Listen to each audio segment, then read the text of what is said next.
যে তার মৃত্যু কামনা করি। আমরা একদম মনে প্রাণে বলি আমরা হাসিনার এত দ্রুত মৃত্যু চাই না।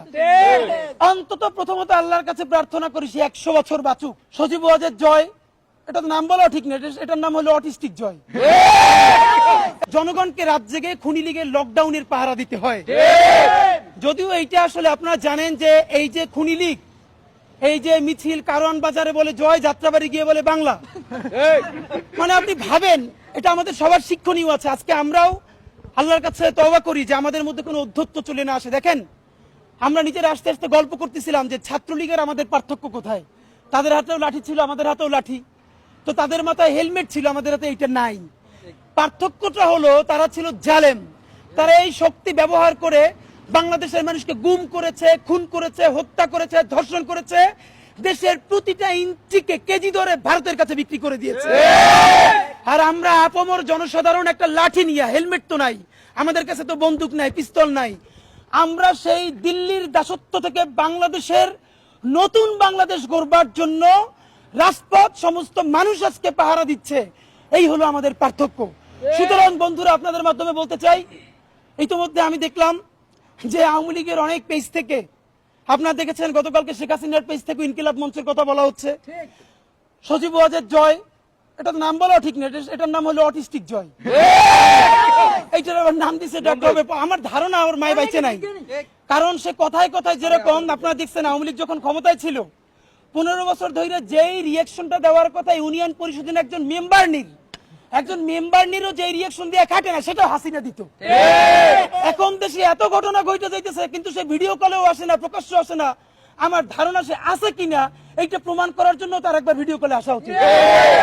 আর যদি টিটপটাং হয়ে যায় তাহলে আমাদের জানার ইচ্ছা তার কি কবর হয়েছে নাকি চিতায় তুলছে। অনেকেই তারে বলে যে তার মৃত্যু কামনা করি। আমরা একদম মনে প্রাণে বলি আমরা হাসিনার এত দ্রুত মৃত্যু চাই না। অন্তত প্রথমত আল্লাহর কাছে প্রার্থনা করি সে 100 বছর বাঁচুক। এবং সে গত 15 বছরে বাংলাদেশের যত সন্তানকে এতিম করেছে, যত বাবা মার বুক খালি করেছে, গণহত্যা করেছে, গুম করেছে, খুন করেছে, আয়নাঘর করেছে, দেশের প্রতিটা ইঞ্চি তার ক্ষমতার জন্য দিল্লির কাছে কেজি ধরে বিক্রি করে দিয়েছে। আগামী 20 বছর আল্লাহ তাআলা প্রত্যেকটা সেকেন্ড মিনিট তার অন্তরে সেই জাহান্নামের যন্ত্রণা দিক। সে জাহান্নামের, আমি তো চাই তার সামনে তার সন্তান সজীব ওয়াজেদ জয়কে ফার করে চক্ষুটা খুলে হাতে পড়ুক, সে দেখুক সন্তানের চক্ষু উপড়ে ফেললে মায়ের অন্তরে কি রক্তক্ষরণ হয়, তার ভাই, তার বোন। এবং আবার এখনো কিছু অংশ দেখি তারা জয় বাংলা বলে নামে। ভাই, মানুষের ন্যূনতম একটা হিউম্যান ডিগনিটি থাকা উচিত।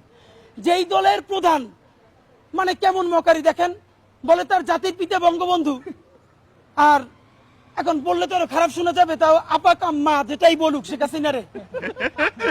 একটা দলীয় নেতা কর্মীরে না বইলে সে হেলিকপ্টারে নিজের বইনেরে নিয়ে পালাইছে।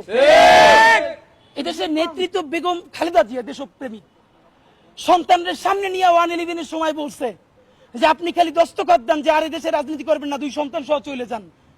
কোকোকে হারাইছে। তারেক রহমান আমার খুব মনে আছে, এখানে পিজি হসপিটালে আমরা তখন ছোট, 111-এর পর যখন তার পিজি হসপিটালে আনছে ঘাড় দাঁড় করাইতে পারে না, বেগম জিয়া দৌড়ে আসছে দেখতে, মার কোলে মাথা রাখতে পারে না। এই ভদ্র মহিলার আল্লাহ কি দেশপ্রেম দিয়ে বানাইছে দেখেন। সে দেশ ছাড়ে নাই, সে বলছে বাংলাদেশ ছাড়া আমার আর কোনো জায়গা নাই।